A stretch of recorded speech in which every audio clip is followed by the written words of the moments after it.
Hello and welcome to the No Huddle Podcast. It is an amazing day to be here with you guys as we get to recap some conference championship football. Let me just say that this has just been an amazing season as we are now heading into the last game of the year, which really does make me sad. And I gotta say, overall, as we can kind of zoom out and look at the whole season, this has been probably my favorite season of all time. I think 2021 was really high up there, just in terms of how entertaining the league is. Of course, you had probably the best divisional weekend we've had in the last 20 years in 2021.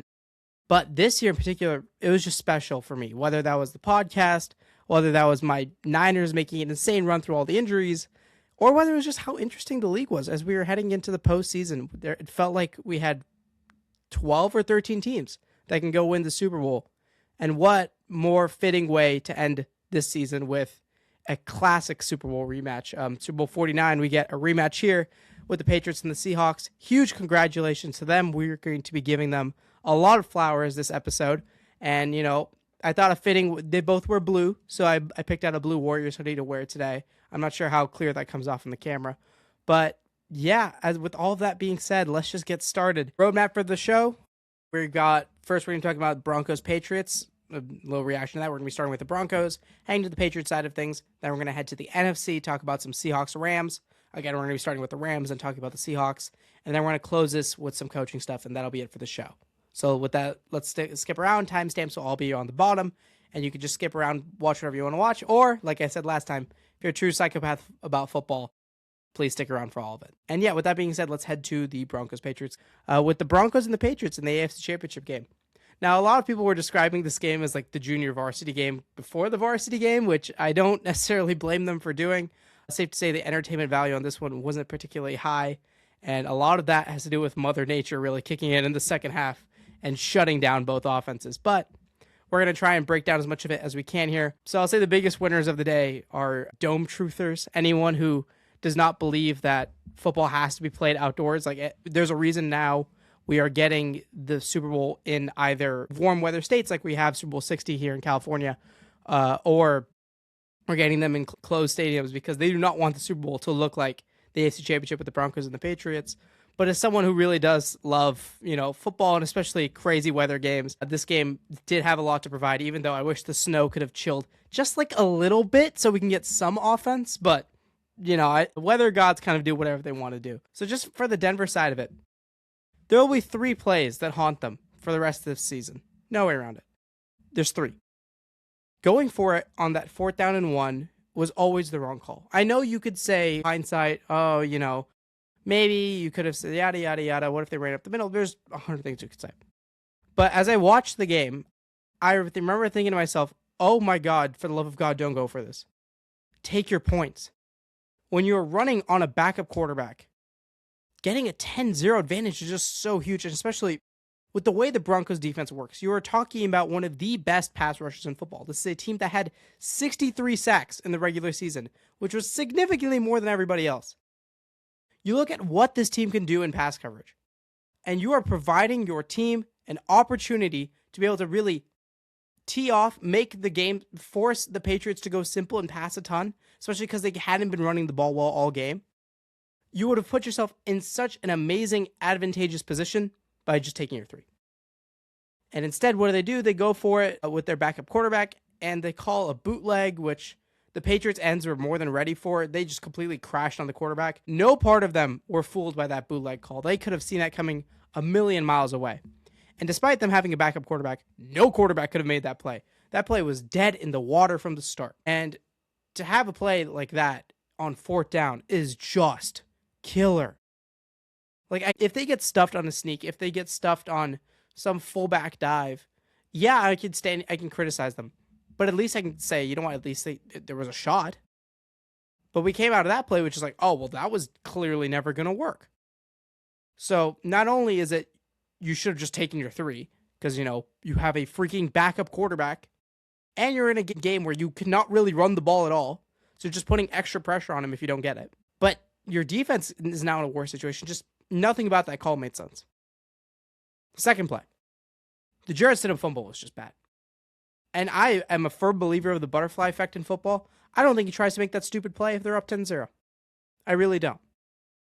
And that Stidham fumble, my God, It was just classic, like, ups and downs of a backup quarterback. He had that amazing 52-yard bomb to Marvin Mims where it's like, oh my God, maybe the Broncos have some life. Maybe who needs Bo Nix after that second drive?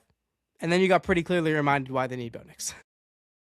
That was just trying to make a bad play worse. Jarrett Stidham going for a chest pass in that spot. I mean, it's brutal. It's brutal. And that turns into the only touchdown the Patriots score all game. And it counts for 7/10 of their points is by him doing that. That's just going to haunt him. It's just going to haunt him. Take the sack. Live another day. Understand the position you are in. So much of the playoffs this year has been just understanding the situation you're in. Go back to the divisional round. Josh Allen, you have the ball. Yes, you could try and make a lateral play.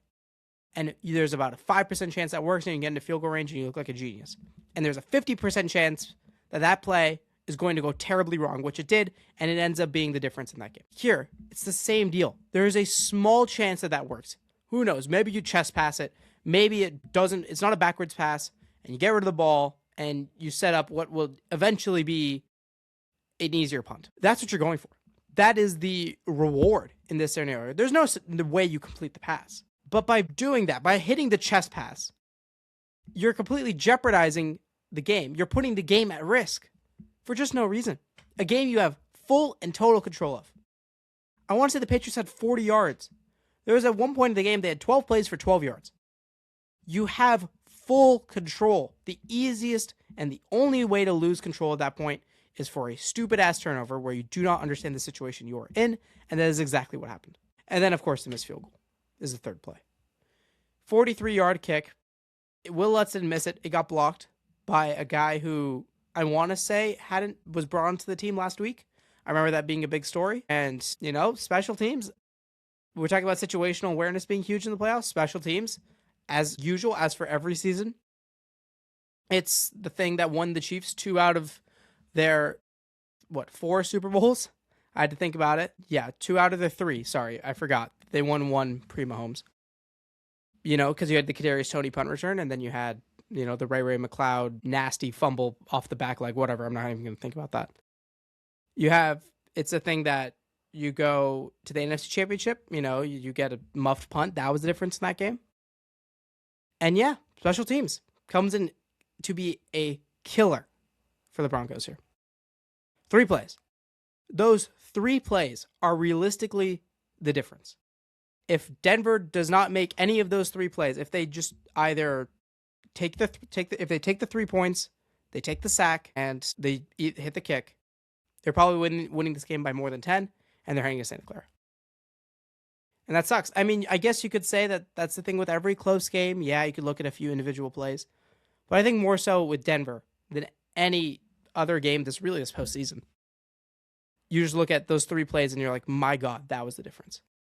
If we just handled our business on those 3 plays. So outside of those, Stidham surprisingly competent whenever there was no pressure. Stidham in this game was like, I remember at one point they showed a stat on the broadcast where it was Stidham not under pressure and Stidham under pressure. And Stidham went 8 for 10, had like 100 some yards and a touchdown when he was not under pressure. And then when he was under pressure, he was like over 10. And that is just brutal. That is a crazy discrepancy. I guess that makes sense when you haven't really played live snaps all year. The most you've gone as the backup, the QB2. And, who knows how the Broncos defense, second string defense lines up with the second string offense.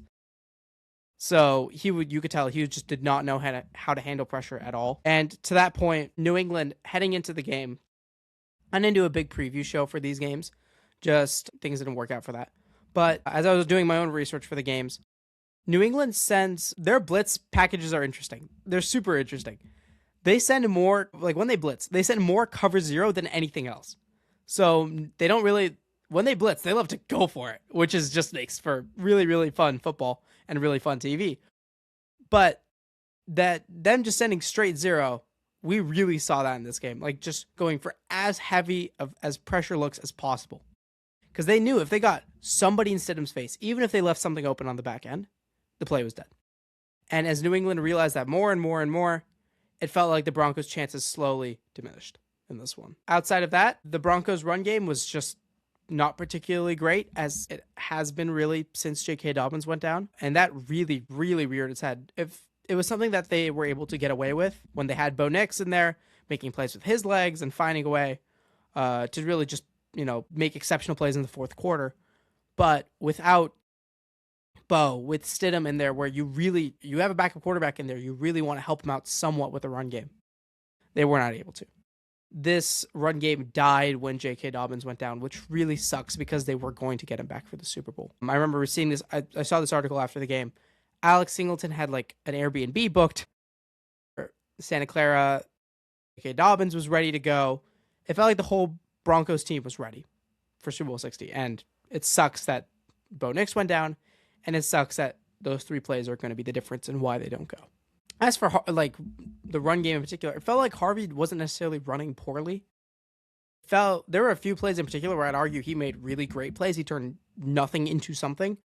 But it really felt like the lanes just never opened up. And who knows, considering that was the case really all year with him running the ball, I wonder how much of that is J.K. Dobbins just being even better than we thought he was. Because I don't think Harvey's a bad back. I don't think he sees the field poorly.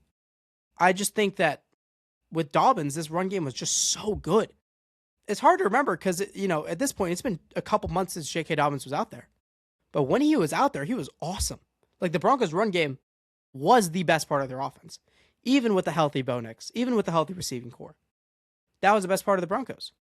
Or at least on offense, I should say, was their run game. And ever since Dobbins went down, it feels like that has just not been the case. Courtland Sutton, he never really got going in this one. He had two big drops in the first half when you could see things on the broadcast, which I kind of a back-to-back showing of disappearing for Courtland Sutton, which is not great.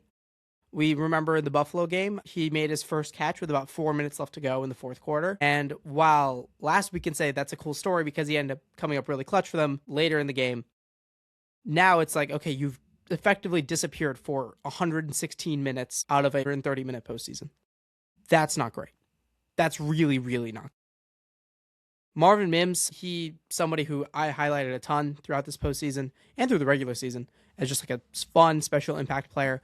He had just the one big play, of course, where he just ran right over the top, and that was about it. As for the reason why that got open, because that was literally the Broncos' entire offense was that one play. And for like the exact film breakdown on that, it looks like they were running either cover 6 or cover 9. I'm not too sure which side it was on, but cover 4, they were running quarters to one side and cover 2 to the other side. That's what cover 6 means for those of you who don't know. It's like a Fangio thing. And on that, they had Christian Gonzalez just guarding the entire deep right side of the field, which, with Christian Gonzalez, he usually can do, despite that being a very, very difficult task. But it just looked like he wasn't ready for a deep shot on that play. He just didn't think that was going to happen. I don't think they thought that, this was the second drive. He didn't think that they would come out that aggressive. And it looked like he was really ready to play for a comeback, play for a dig, something else, maybe a deep out.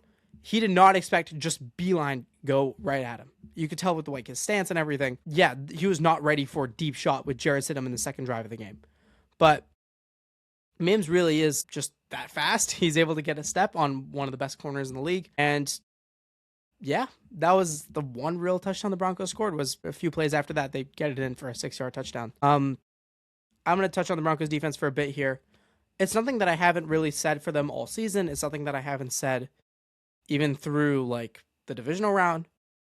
They're just a really awesome unit, and it felt like they peaked in this game. Like they were playing their best football of the year, which again, it sucks for them to now be eliminated from the postseason. Nick Bonito and Jonathan Cooper were just so freaking good off the edge.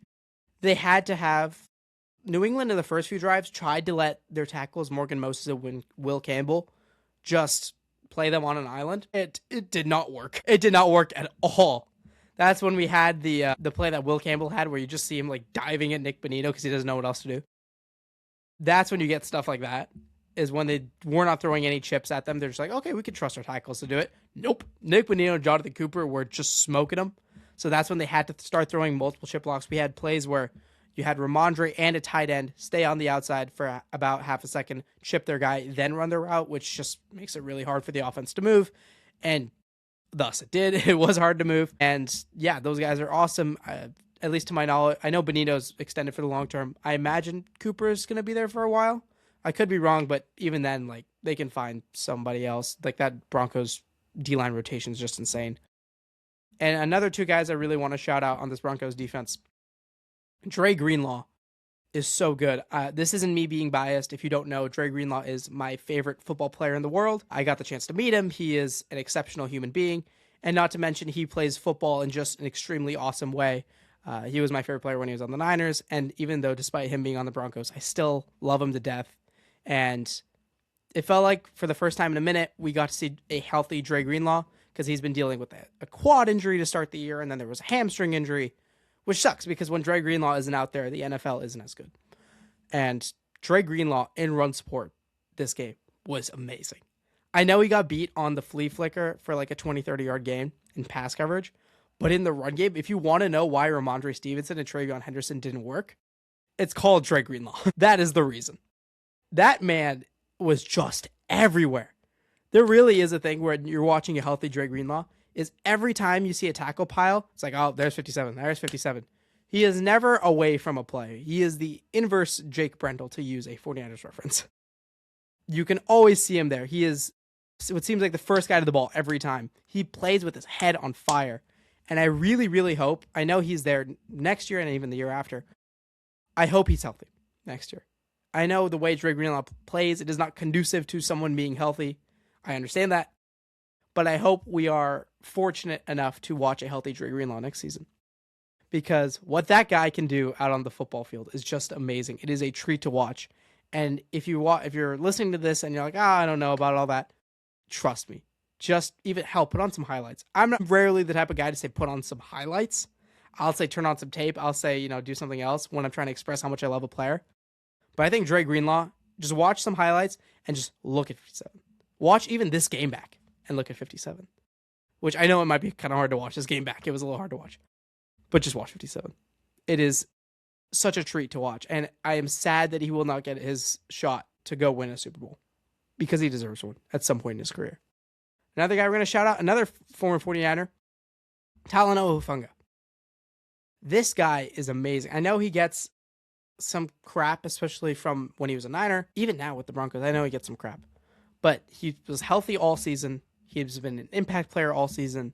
And much like Dre Greenlaw, if you ever see a pile-up, if you ever see a play just go dead in the water, it's often because of Talanoa Hufanga. Like, he is just that guy. I love watching Talanoa Hufanga. Another guy where I'm going to say, you want to go back and watch this game, just watch number 9. It is a treat. As for other guys, PS2, of course, was shut down. I don't have, any fun analysis to give there. He's just really good. If you go back and watch, Drake May was trying that deep shot to Kayshon Boutte, which he got to work 2 times against Derek Stingley. And that isn't to say Stingley is like a bad corner for letting those up. That's just because Drake May has an exceptional timing and accuracy with Kayshon Boutte on those deep shots. But Surtain was just all over it. If you look at that play, he is just there for him, stride by stride, and makes just an amazing pass breakup. He's so good. I have this short video on Surtain when he made that awesome play against Green Bay a few weeks ago. Go back and watch that if you have not, if you want to get an example as to how freaking good this guy is. Vance Joseph, I thought, called an amazing game. I also know Broncos fans don't love him, and I know they're losing some talent with Jim Leonard now heading to the Buffalo Bills as their defensive coordinator. We'll talk coaches at the end of this podcast. But yeah, I know that he's potentially gone, but Vance Joseph called an amazing game. In particular, a play I want to shout out. That first third down where the Patriots had the ball, it was pretty backed up on their own end. And it was about 3rd and medium, I think 3rd and 6, if I want to say correctly.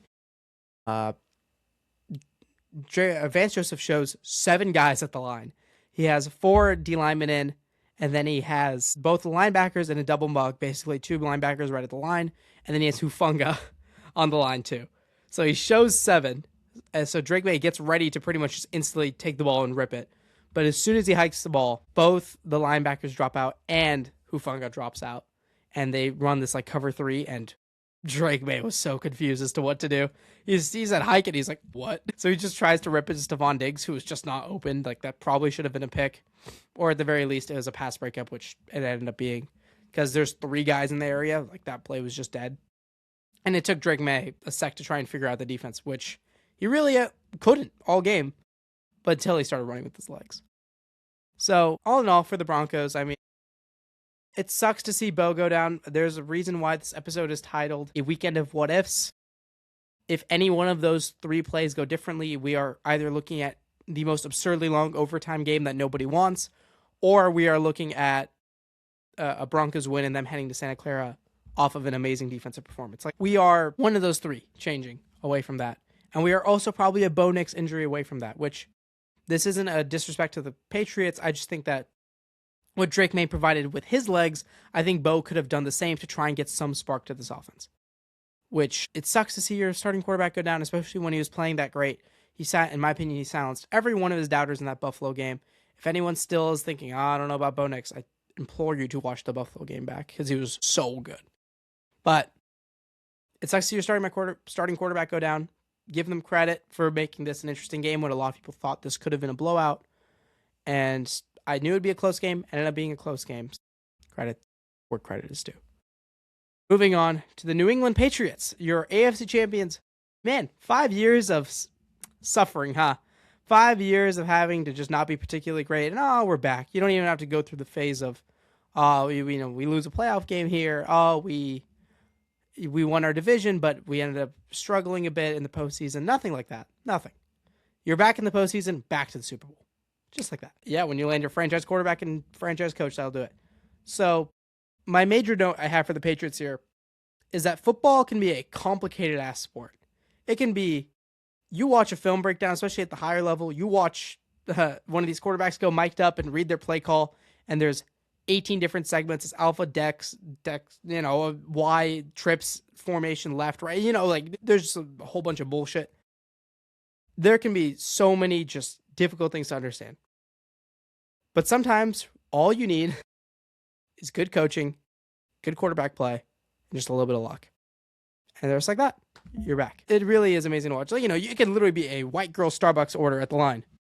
And yet, it really can sometimes be that simple.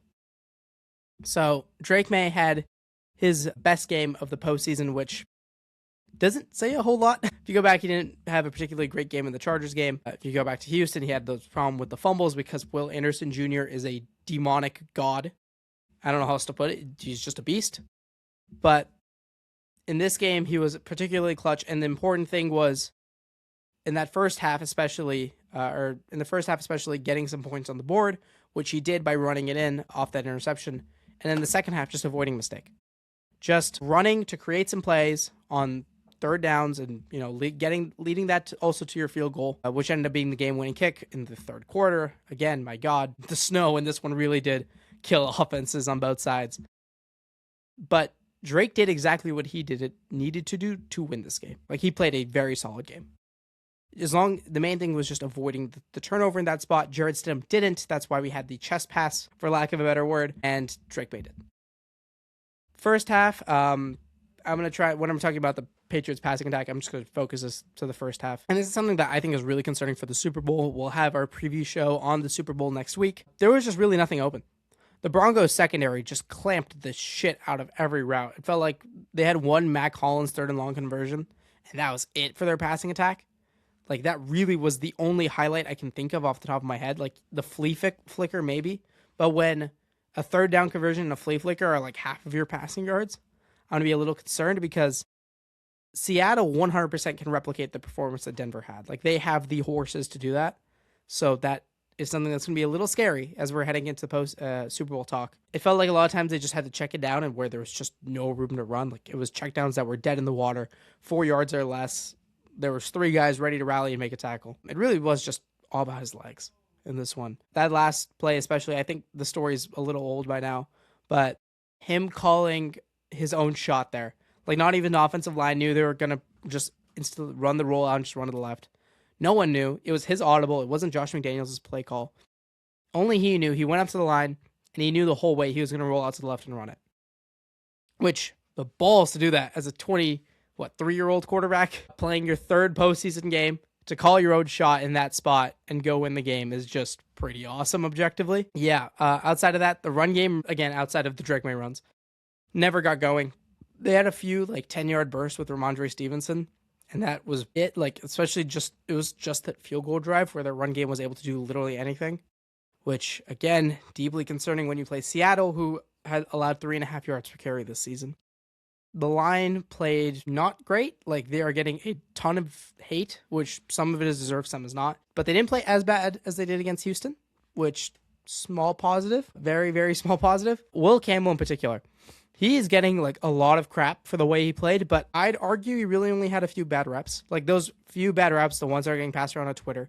Of course, talking about the play where he jumped at Nick Bonino's legs and prayed, which killed a third down. He had a few bad reps here and there, don't get me wrong, but I'd say he played a mostly buck average game, which I think if you go on Twitter, that is not what you would see. People would be like, oh my God, Will Campbell is the reason why they almost lost the game. That is not true. I'd argue, considering his main assignment was Nick Bonito all game, he did a solid enough job. Okay. Moving to the defensive side of things for New England, I think this defense looked even better than I thought it was. Which, again, my God, this unit has seemed to... I put a line in my head as to how good I think this defense is. And every time this postseason, they have jumped above it. Heading into the Chargers game, I'm like, this is probably a top 10 unit. And then they held the Chargers to 3 points. I'm like, okay, this might be a better unit than I thought. Then we go to Houston, where their offense completely shit the bed. But their defense forces 4 C.J. Stroud receptions and a huge Woody Barks fumble that just does not get talked about enough. And it's like, okay, yeah, this is probably top 5 unit. And then we get this game where I'm like, okay, they're probably top 3 unit. You know what I mean? They seem to exceed my expectations at every single level. 2 guys that have played exactly as good as I thought they would, Milton Williams and Christian Barmore. My God, the renaissance of the defensive tackle this season. If a theme more than anything, if you want to say last year was the renaissance of the running back with Saquon Barkley, fair shout. This year is the renaissance of the defensive tackle. Milton Williams got paid out the ass. He got $30 million a year, which when they signed it, I'm like, I love Milton Williams. That is a ton of money. He needs to play like he did in Philadelphia, which I'm not sure if he'll do. And he absolutely has. And he has played one of the best defensive tackles in football, which has been the reason why this Patriots defense has been so good. If you want to go back to, hell, even something like the C.J. Stroud pick 6 last week, where it's Milton Williams' rush that pushes the guard so far back that he hits the tight end who's supposed to make a block or leak out, and that kills the play, and then it forces C.J. Stroud to just try and make a play while he gets hit, and that throws a pick 6. Every play, every game, these guys just come in huge. And Milton Williams and Christian Barmore, again, nothing different this game. They made one of the most talented lines in all of football look like crap in the run and the pass game. So much so, I didn't realize the Broncos got their starting center back this game. I did not know Luke Wattenberg was back until after the game, and I Googled it. Because I was about to write in my notes, backup center. That's probably a reason why. No, he was back. They made everybody on that line look like dog shit. I guess outside of Garrett Bowles. Garrett Bowles played a clean game. It was absurd. Quinn Miners is one of the best interior offensive linemen in football. He is so good. And even he got blown by for a sack in this game. Even Christian Barmore just ran right past him. That is how good these guys are. And if you want, I guess, an individual big reason outside of Drake May as to why they're in the Super Bowl, those 2 guys, Christian Barmore being healthy and Milton Williams being there, are 2 gigantic reasons why. Clavon Chaisson continues to be found gold off the edge. Trent Baalke, a very easy thing to do when you are building your team, which won't be an option anymore because he is out of the NFL because he's a parasite, is just go look at Trent Baalke and try and just take advantage of him. He drafts this guy first round. They don't develop him. They don't use him well at all. And what do you know? He's on a second team, and now he looks really good. Just take advantage of Trent Baalke. Outside of that, Marcus Jones, Carlton Davis, and Christian Gonzalez with Jalen Hawkins and something Woodson. I don't know why I'm thinking Charles Woodson. I know it's not Charles Woodson. Maybe I missed some old school football. But those guys just continue to pleasantly surprise me. And they look like one of the better secondaries in football outside of a certain Pacific Northwest team. We will talk about them soon. But those guys have seemed to I knew Gonzalez heading into the year was awesome. I knew Carlton Davis could make plays here and there. And I knew Marcus Jones is a returner. But those guys with young safeties, and remember, the Patriots made some pretty drastic steps at safety this year. They cut Kyle Duggar, or they traded him for a 7th round pick. They benched both of the guys that they had in place last year. 2 guys who I'd argue were pretty talented for Hawkins and Woodson because they thought they would be better fits for the scheme. And they absolutely were. This secondary has gotten better every single week, and it feels like somebody always makes a play in this group. And this time it was Christian Gonzalez who got the game-sealing interception. Again, they just continue to surprise me over and over and over again. So overall, I can be honest here. This is a team that I thought was too young. I think this is a team that I thought would be in real contention for the Super Bowl next year. I was in my head as we headed into like week 15, week 14. I'm like, this is an amazingly talented young team. I'm very excited to see what they do next year. And much like everybody else, I underrated them. Even though I had them as like a very talented team heading into the postseason, like I thought they could make some noise. Not in my wildest dreams, I think they were making the Super Bowl. And like everybody else, I underrated the value of having a great head coach and a great quarterback and a great defense. That always helps. You have those three in place, you're going to go places. You just always are in the NFL, and the Patriots are a classic example of that. One other thing before we move off the Patriots is they are, at least on Twitter, I am on Instagram, I'm seeing like the Patriots had a fraud run, they had a Mickey Mouse run, all of this, yada, yada, yada. You go back and look at their schedule, and then you look at now, and I think when I look at it, remove the schedule entirely in the regular season.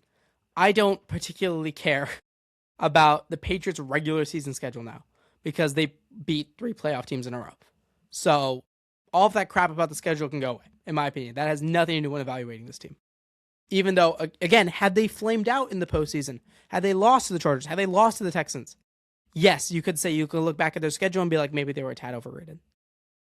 But if you want to talk about this run, they have played 3 top 10 defenses. And it feels like every time in these games, they are put in a spot where what is the one thing that a young playoff team, really in any sport, often does, and that is make a crucial mistake. And in all these games, the Patriots avoided the crucial mistake. Yes, there were times where it looked particularly bad, like they had a few bad plays. You go back to the Chargers game, and they had that absurdly bad tipped interception at their own 5-yard line, but their defense holds them to 0 points. You go to the Houston game where Drake May fumbles inside of their own 20, but then they get an interception. So yes, there were times where the Patriots made mistakes, but surprisingly, like no extremely young team that I have frankly seen for a while, they found ways to rebound and step up through them. So all of the credit in the world goes to the Patriots. I don't want to hear Mickey Mouse run because you go back to that Texans game, I think the majority of people pick the Texans, including myself. I will happily admit I was insanely wrong because I fully thought the Texans were. I thought the Texans were making the Super Bowl. That was my pick. So to see this Patriots team get all these allegations to me is kind of crap. Especially like I wasn't high on the Chargers. I thought they were going to get clocked by whatever team they played, and guess what? They did get clocked. But that's besides the point. A lot of people thought the Chargers were in a sneaky spot to upset them, and they were not. They got destroyed in that one. And yes, I understand that getting to play the backup quarterback for this Broncos team is pretty lucky. But when you look at the performance that the defense turned in, I think it would have been a difficult game for the Broncos to win, even with Bo Nix. Do I think the Broncos potentially would have won? Sure. But I think it would have still been a very close, good game. That's my 2 cents on it. Moving on to the NFC side of things, which we spent about 30 minutes on that AFC Championship game. I hope you all enjoyed some in-depth analysis in that game, because you're going to get even more of it here. Seahawks and the Rams. I will say for the Rams, they surprised me in this. I did not expect this game to be as close as it was. Because I'm going to be honest, the way the Rams had played, like I get that they had played the Seahawks super tight in the regular season. You go back to the first matchup, and of course, Sam Darnold has 4 picks, but the Seahawks still almost win the game. And then you go in the second matchup, and you have the drama with the 2-point conversion. Because Charbonnet just like walks up to the end zone, picks up the ball because he's trying to pass it back to the ref, but that's a 2-point conversion. Like there is so much insane stuff that happened in that one. Like I get they played them super tight, and because of how good Seattle looked in their one game against San Francisco, and then how frankly shaky the Rams looked against the Panthers and against the Bears, I thought that this game could have gone ugly, and it looked like that through the first 5 minutes of the game. Because they punted the ball pretty much right away. I'm not sure if it was a 3-and-out necessarily, but they punted the ball right away. And then they allowed Shaheed to get open deep, and it looked like a repeat of the San Francisco game, where you already put yourself in a hole to start the game. It doesn't look like your offense is looking great. Like, it looked bad for a sec there. But the offense rebounded into form. They get a big 3 points on the next drive. And then the defense started to get some stops, and all of a sudden we had a game again. They were able to bottle up Kenneth Walker for large stretches of this game. The Lions started to get home, and yeah, it started to become a football game again. But just like we talked about with the Broncos, where you look at those 3 plays, I would argue for the Rams it's about one drive. That's punting. They punt the ball back to Seattle with just a few minutes left before half. I want to say like 2 minutes max. I could be wrong. Seattle getting 7 right before the half, just like San Francisco. If you remember, the game was 6-17. In hindsight, it may not have mattered if they scored it there or not, but whatever. It was 6-17. Like, it was in line to be a game. But then, just like San Francisco, in this Rams game, Seattle gets 7 right before half.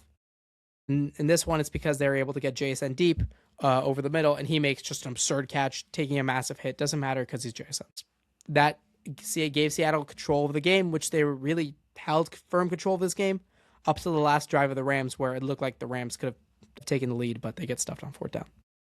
So just as for the Rams specifically at that point, those were more like broad points. I'm super happy we got a vintage Stafford game. I was really scared we wouldn't this postseason. Like, it was infuriating to watch the media discuss Stafford as like having this great postseason when, I'm gonna be honest, he was just not particularly good in the Chicago game or the Carolina game. I know I might get some hate for that, but you go back to the Carolina game, and before that last drive, he had an interception. He had a couple plays that should have been interceptions, but they can't catch. There's a reason why they play corner. And then you go to the Chicago game, kind of the same deal. Few dropped interceptions here and there, and it never felt like we had like Stafford click. But this game, yeah, he regained form. He absolutely regained form to the guy we had seen through the first 12 weeks of the regular season, and he just had some unbelievable deep throws. Like the one I'm thinking of in particular it was the second Rams drive. He's like standing near the left side of the pocket. I want to say right around the left hash, and he uncorks like a 60-yard bomb all the way deep down the field on the right side, and it's just perfect for Puka, who's able to like turn around, use his body leverage to catch it. That was just awesome. That is vintage Stafford, and I'm so happy that we got something like that in this game. And speaking of guys who were in his back, there were times at this point where McVay was just like really feeling himself. Film Watchers, who is an amazing Instagram account, they really blew up this year. That deep shot they had to Puka after the Tariq Woolen taunting penalty was something they had set up for the last like 2 matchups. So what had happened was, and again, I'm getting this right from Film Watchers. Go check out their channel if you haven't. They're running in the second matchup, Puka had like 200 yards. And a lot of that was because they would run these deep digs and Puka would just get hella yak after them. So in this game, they try to set it up like one of the first few drives. They call this deep dig to Puka Nacua. And if you look, the way Woolen and Witherspoon were playing it is they were just overselling of that dig as hard as possible. And they're able to convert that first dig, but there was no yak, and it was frankly just an unbelievable play by both Stafford and Puka. Like, Seattle was 100% ready for it. So what do the Rams do? They're in the spot where right after the penalty, they go right at Woolen, who they know is who's pretty charged up emotionally, and they give him that look. They look like Puka's about to run the deep dig. He's about fakes cutting in right at that point, and Woolen fully goes for the bait. And then, what do you know, Puka is actually running a deep shot left side, and he's wide open. And now I'm like, yeah, that was pretty cool. That is pretty awesome out of Sean McVay, a guy who I think gets a ton of credit, even when sometimes he really, he has a lot of flaws that we just don't talk about. But yeah, that was pretty awesome. The ground game was really working for the Rams. Again, huge credit to them because Seattle has the best run defense in football. But then they got away from it for no reason, so I then take away said credit. Like, I don't understand a couple times this postseason where teams have just gotten away from the run for just no particular reason. Against Carolina, they kind of got away from the run again for no reason, and we saw the same thing here. Yeah, that was just not particularly great. Like, I don't understand. Blake Corum finishes with like 9 carries for 51 yards. Maybe you want to give him the ball a bit more. Kyron Williams finishes like 11 carries on right around 4 a pop. Maybe you give him the ball a little bit more. It might make your life a little easier. Control the ball and put yourself in a better spot, but they didn't. But on that note, like, the Rams offensive line just deserves so much credit. They have been one of the most underrated units all year. And that's because if you look at the Rams roster just on like on pay-per-view, you see Matthew Stafford, you see Puka Nacua, you see Devontae Adams, you see Kyron Williams. And your mind doesn't go to the offensive line. Like, it just doesn't. Even though they deserve credit, it doesn't go to them. But this has been one of the second best line in football. I'd have to think about it. Because they've been exceptional in both the run and the run in the past. Like, I'd say the best line in football, now that I'm thinking about it. Because, yeah, like, there are no weaknesses on this team when they're healthy on the line, which has been different for the Rams. I want to say a few years ago, it did not look like that. But this year it absolutely did. That is because of guys stepping up like Alaric Jackson. They go out and they pay for Kevin Dotson, who has been great. And yeah, that line just as a whole, a lot of the guys that they needed to step up absolutely did this season. I'm curious to see how that holds up next year. But they allowed Stafford to have time, which Seattle hasn't had to worry about guys having time in the last few games. Both of the San Francisco games, their defensive line just dominated the game. If you go back to Carolina, their defensive line really just dominated. You go to really any game outside of the Rams. It felt like the secondary never had to worry for more than 2 seconds. It felt like the secondary knew that they were going to be able to play with advantage. They knew they were going to be able to crash the ball because they knew they were going to force checkdowns. But in this game, no, the line was holding up. What that meant is a season full of being able to kind of chill. They had to go run. They had to haul ass. You could tell they weren't used to it at times. Like, they were giving up deep shots or getting the ball moved on them, which for what has been the best defense in football outside of Houston, in my opinion, was a bit of a changeup. A good bit of a changeup. On the Devontae side of things, we were talking about the stars here. It felt like he had one drive in this one. He had one deep shot and then he had the touchdown catch. But outside of that, I felt like he kind of was a non-factor in the game, which that was now a couple weeks of that. I know against Carolina, he had his moments, but against Chicago, he was effectively shut out of the game except for one play. Granted, that one play was awesome. It was that insane throw from Stafford on the last drive of the game. But that hamstring injury he had in week 15, against the Lions, it felt like it derailed the season. Like, he was such a huge impact guy for them. It felt like the Rams, for the first time, had a true X complementing Puka. And with that gone, the Rams offense lost a step, which I'm saying despite them putting up 27 points. That is just when you combine awesome quarterback play, awesome receiver play, awesome line play, awesome run game, like everything for the Rams, this was the best offense in football. So when everything is clicking, them putting up 27 sometimes feels like a let. And I think a large part of that is because of Davante Adams not being able to really play at his full self. Puka was awesome in this one.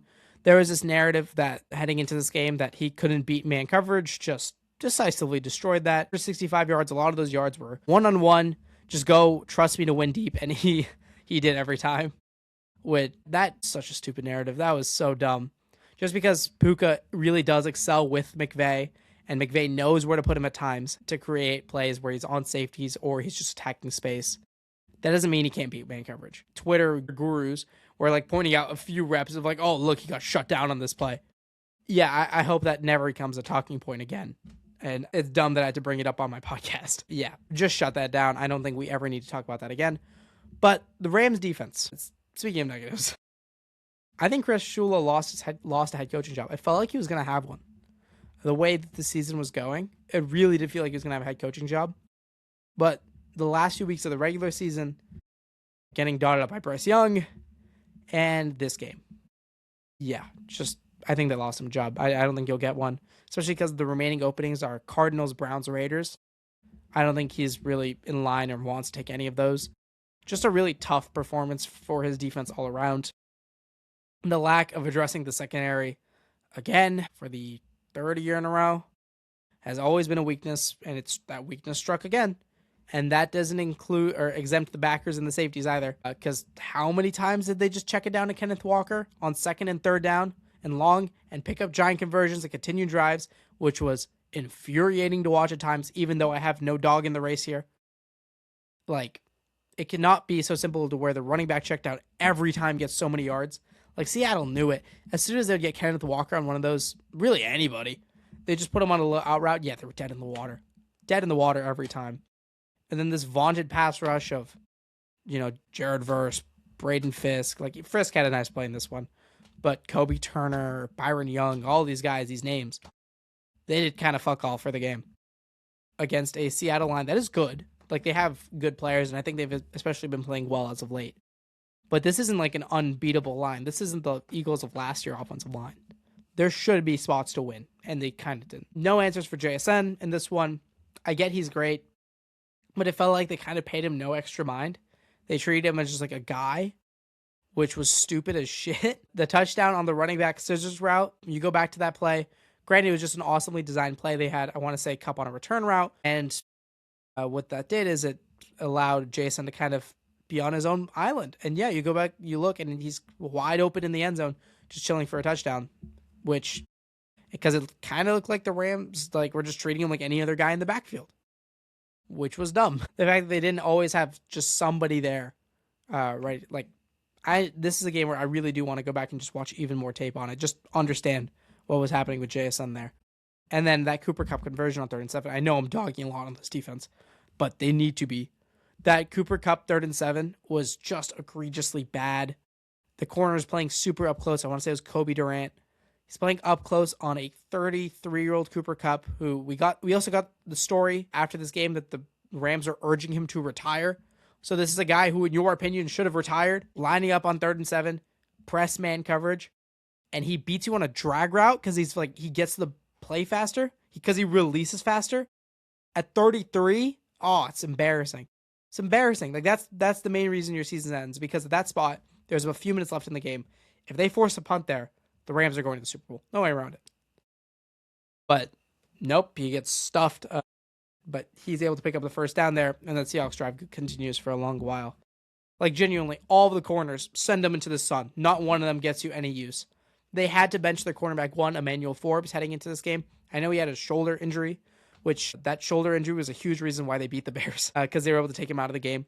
He was just so bad, and he had to come in for a stretch. He got benched heading into this game, and he had to come back in for a stretch of this, and he was bad again, which again points to me why I'm putting the air quotes around injured, because he was just awful, and he continues to be awful. There's no reason for Emmanuel Forbes, Kobe Durant, Kella Witherspoon. I know he's like often injured, but whatever. He doesn't need to be here either. Darius Williams at like 33 years old was getting picked on like insanely hard. Get him out. I know they extended Quentin Lake. That was dumb. He doesn't know how to cover either. There's so many guys, like I can go down this list. Like genuinely, Cam Kitchens is the only guy I think is a starting piece on a Super Bowl, on a talented secondary. It's particularly bad because, a secondary often has like 5 or 6 players you'd use. Seattle uses 6 secondary guys often. So not great that I could really name one player that I would keep in that rotation. Overall, for the Rams, despite I have not been particularly high on the Rams, despite me seeing a loss like this coming where the secondary gets picked apart and the offense can only do so much, I thought it would have came with a Stafford interception or 2. I was wrong. Also because the Seahawks defenders can't catch either, which apparently no one can catch on the defensive side of the ball when playing Matthew Stafford. But I thought this was going to be their best shot with the roster as presently constructed, and it will be 2 losses to Seattle that haunt them. It'll be that more so that Thursday night game was just egregiously bad. I know they ended up losing some of the games after, but I think you could argue a big part of that is like the momentum from losing that game played a large role in those ones. But yeah, those 2 losses to Seattle are going to haunt them a while, and I think the Devontae injury was particularly brutal because a 32-year-old receiver is just never going to come off a hamstring particularly great, which, yeah, he didn't. Who knows what Stafford looks like next year? Devontae Adams is like a $30 million cap hit. I'm not sure if they'll keep him. I'm not sure if they'll extend him. What they do with him is going to be super interesting.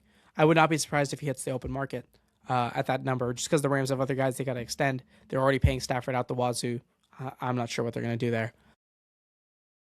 They have 2 firsts so they could address that secondary, which I think they need to invest more than that. I would invest in a free agency corner, and I would invest, we're going to do, I was going to say something, but I don't want to spoil the offseason plans just yet. I'll announce them all in a few weeks.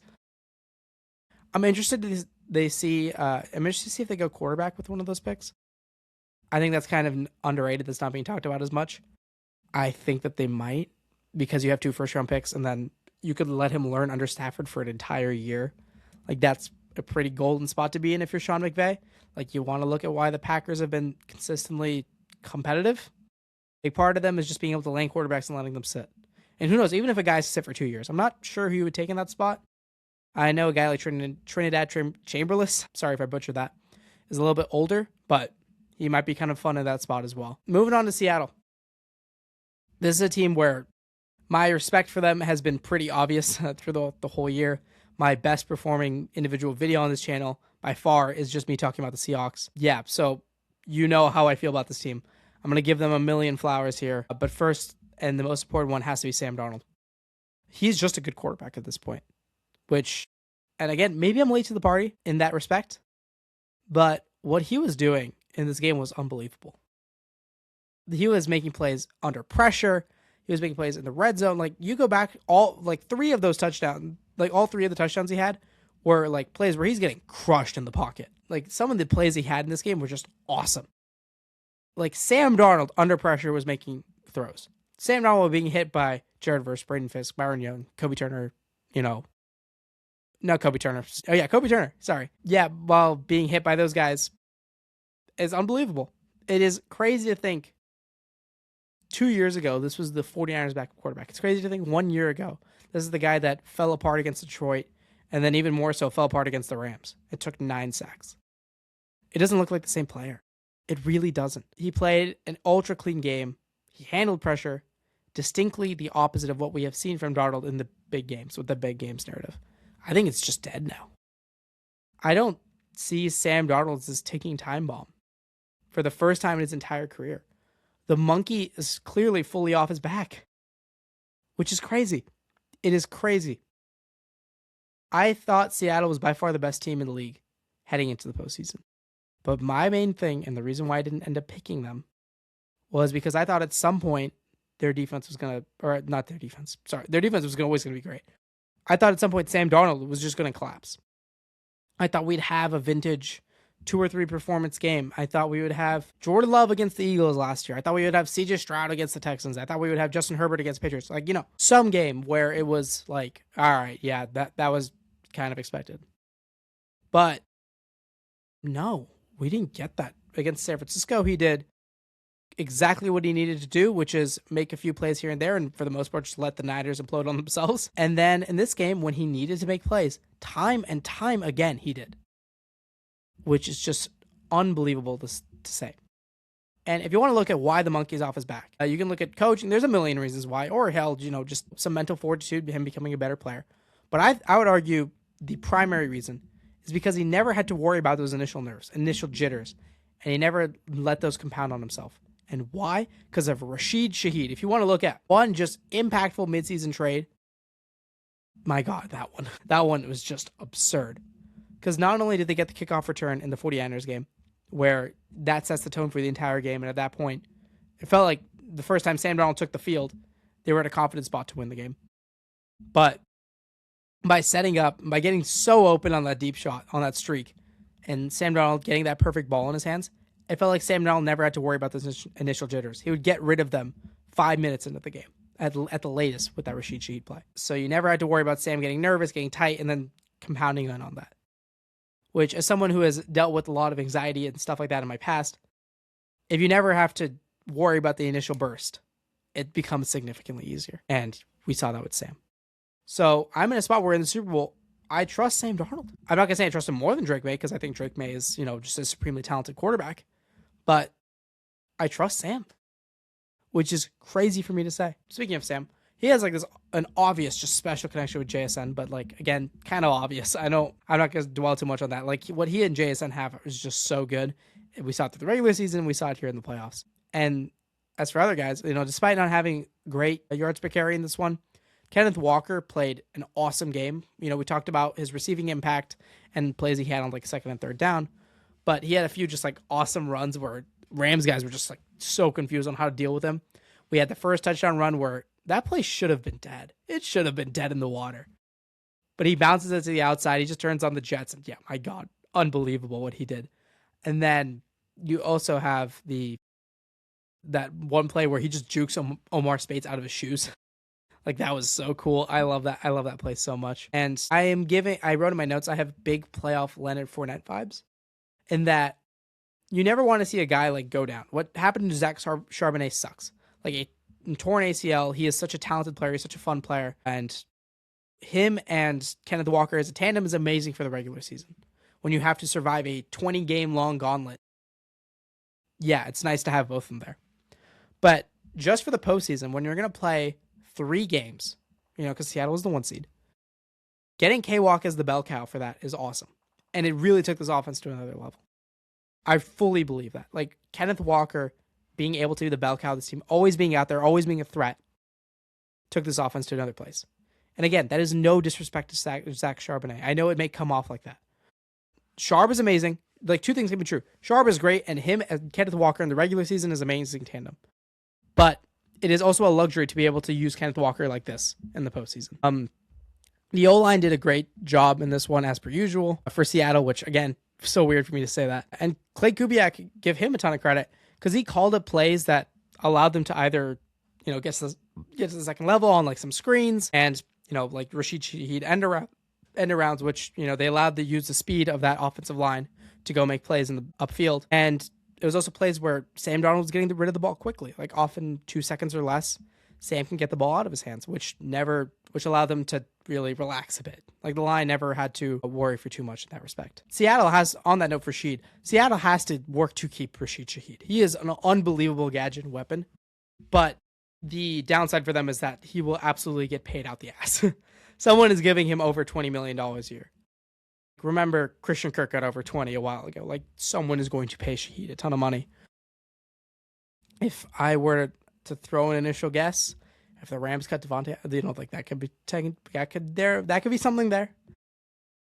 But no, I think some team is going to give Shaheed a ton of money, and I'm curious to see what Seattle does in that respect. I think someone might give him 25. Well, again, a lot of fun offseason discussions ahead. As for Seattle's defense, not their finest outing. I think that this was like, if you want to wonder what Seattle would look like if they didn't add Byron Murphy, DeMarcus Lawrence, and Leonard Williams on the same defensive line, it would be this game. They really, because those guys were not able to get the rush that we usually see out of them, they really put their secondaries and linebackers in tough spots. And they gave up some plays, which, again, is to be expected when you're playing the Rams. Remember, this is, in my opinion, the best offense in the league. This is an offense that has no weaknesses. So, yeah, they're going to potentially get beat a few times. That's to be expected.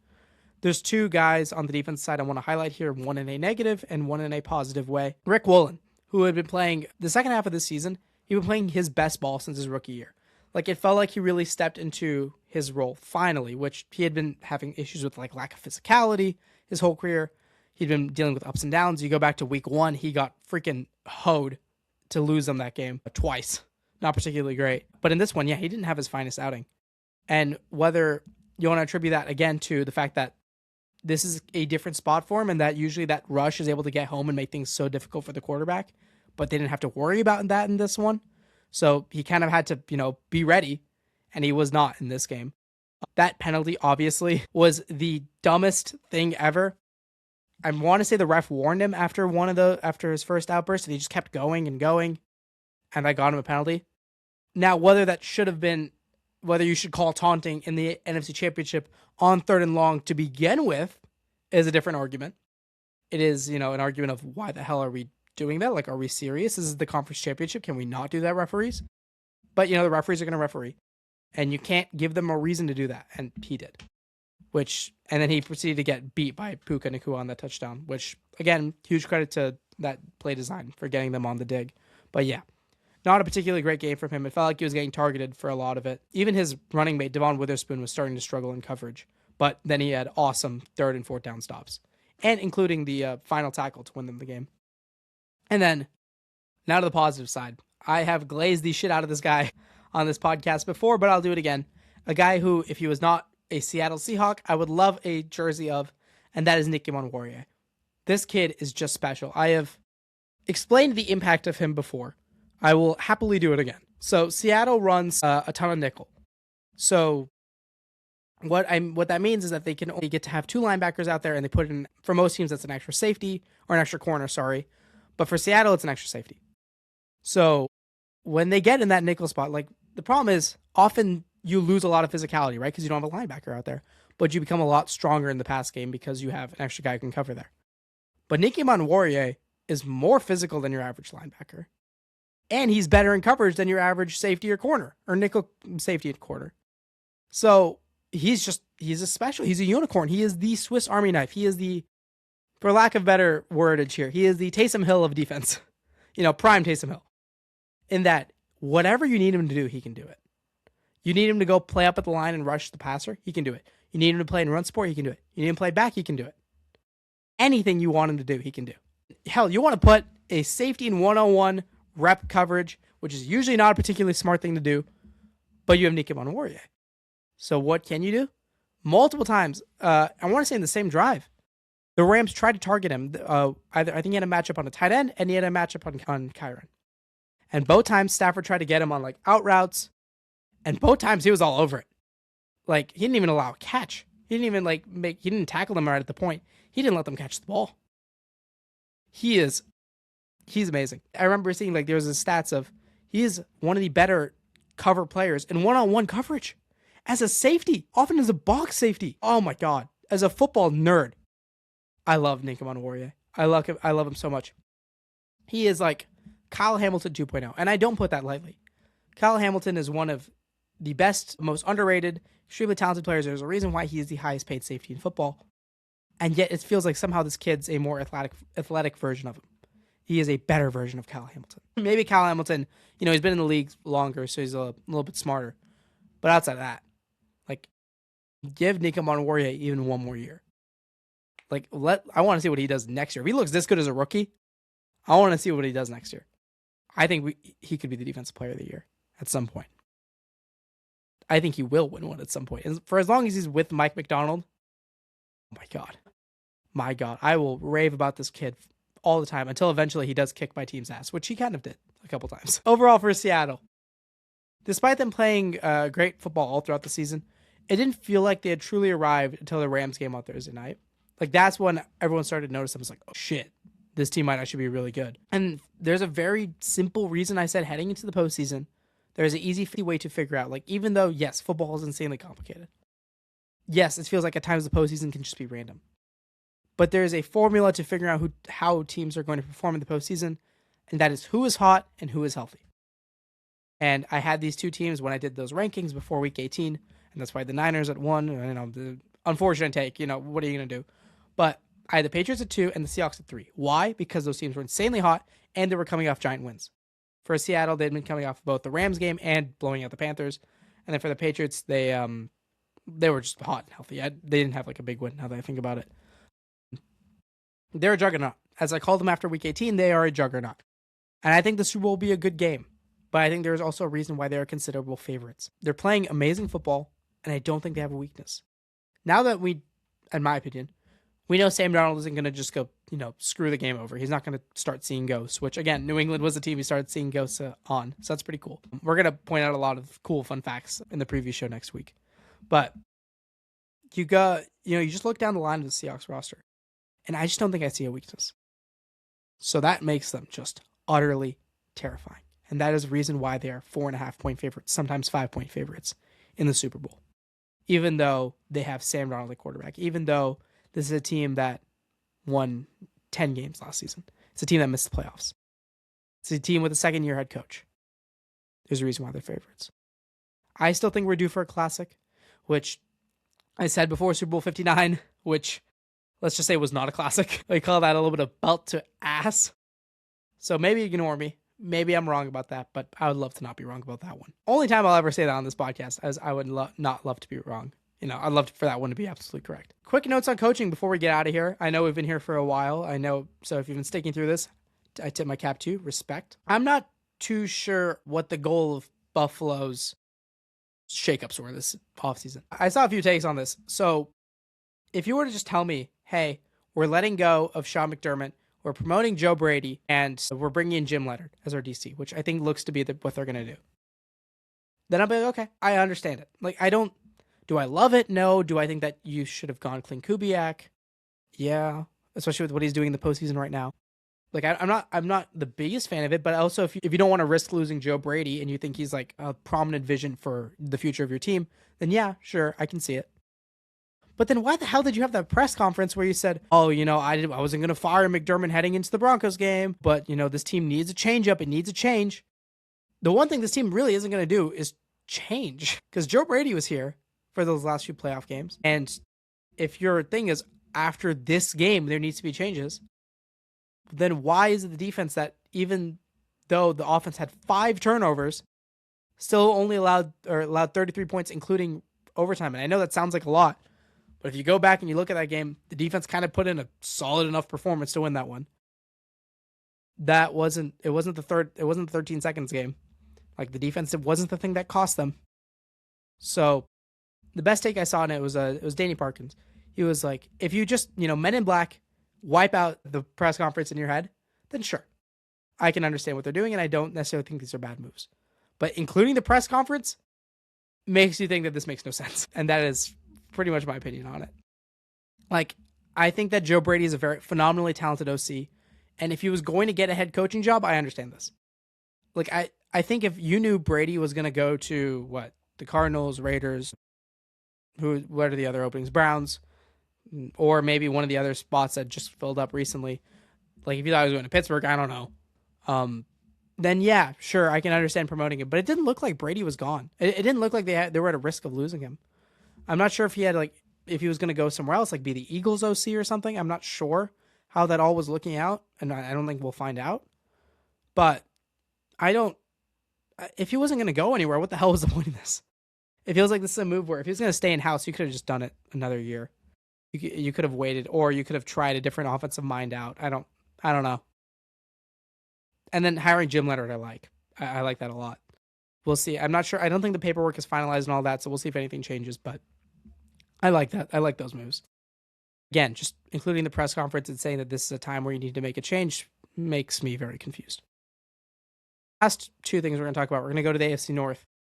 Jesse Minter to Baltimore, I really love. Like, when Baltimore fired their coach, I'm like, okay, there's a home run here, and it's Jesse Minter, in my opinion. Because you bring back that Ravens culture of defense. Hopefully you get rid of Zach Orr. My God, please get rid of Zach Orr. But you still keep still keep defense at the front of things, like Baltimore should be, in my opinion. I'm not sure who they go at with OC with Monken gone, but that's, again, besides the point.